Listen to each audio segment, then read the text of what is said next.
The amphitheater was quiet now, but the words spoken there echoed in the hearts of those who had attended. The World Council, forged from the ashes of war, had been given an impossible task: to rebuild humanity, not as it was, but as it could be. The first step was clear: survival. But beyond that lay something far more ambitious. We weren't just building shelters or planting crops. We were trying to imagine a world without war, without greed, without the divisions that had led to our downfall. It was a daunting task, and there were moments when even the most optimistic among us doubted it could be done. But what choice did we have? To rebuild the old world was to risk repeating its mistakes. And so, we set out to create something new. The World Council wasted no time in laying the groundwork for the new society. Its first priority was to address the immediate needs of the survivors: food, water, shelter, and medicine. The war had left much of the planet uninhabitable, its soil poisoned, and its air thick with fallout. In many places, even the rain was deadly. Scientists like Sarah, who had once worked in laboratories building the very weapons that destroyed us, now turned their skills to healing the earth.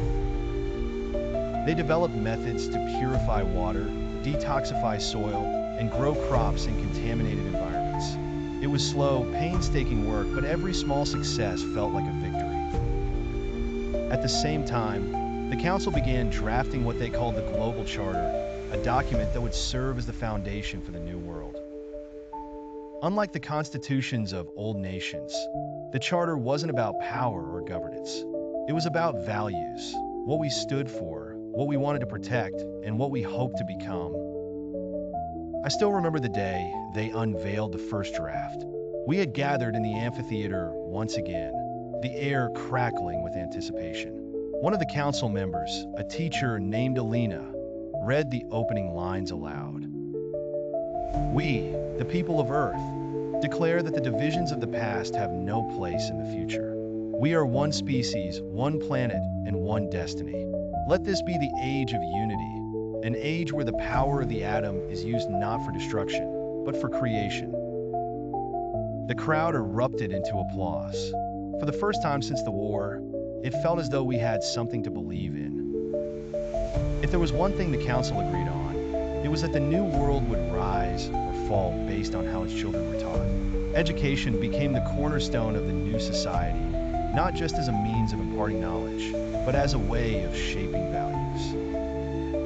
The curriculum was radically different from anything that had come before. Alongside subjects like science and mathematics, children were taught empathy, ethics, and the history of the war, not just its events, but its causes. The goal wasn't to shame them for the mistakes of their ancestors, but to ensure they didn't repeat them. One of the most striking features of the new education system was its emphasis on collaboration. Children worked together on projects, solving problems as teams rather than individuals. The idea was simple: if they learned to cooperate in school, they would carry that spirit into adulthood. Sarah, who had become one of the council's leading voices on science and ethics, put it best during one of our late-night conversations. "We can't just teach them how to think," she said. "We have to teach them how to care." One of the most controversial decisions the council made was to abolish national borders entirely. It was a radical move, and not everyone agreed with it. Even among the survivors, there were those who clung to the idea of nations, of flags and anthems, and the identities they represented. But the council was adamant. The borders of the old world didn't just divide land, Alina argued during one heated debate. They divided people. They made us see each other as enemies, as competitors. If we want peace, those lines have to disappear. And disappear they did. The maps of the old world were discarded, replaced by a new vision of a united planet. Resources were no longer owned by individual nations, but managed collectively by the council. There was resistance at first, especially from those who had been powerful in the old system. But as time went on, the benefits of unity became clear. Without borders, trade flowed freely. Regions that had once hoarded their resources now shared them willingly. knowing that their survival depended on the survival of others. The world, fractured as it was, began to heal. Of all the changes the Council implemented, none was more symbolic than the repurposing of atomic energy. The same power that had devastated the world was now being used to rebuild it. Reactors that had once fueled the war effort were converted into power plants, providing clean energy to the survivors. Scientists developed safer methods of harnessing atomic power, minimizing the risks of accidents or sabotage. There was something poetic about it, a kind of redemption for the atom, as if it too had been given a second chance. But the Council didn't stop there. They also invested heavily in research, exploring ways to use atomic energy for purposes beyond electricity. It powered desalination plants that turned seawater into drinking water, factories that produced medicine on a massive scale, and even vehicles that could transport goods across the still-scarred Earth. For the first time, it felt as though we had truly mastered the power of the atom, not as a tool of destruction, but as a force for good.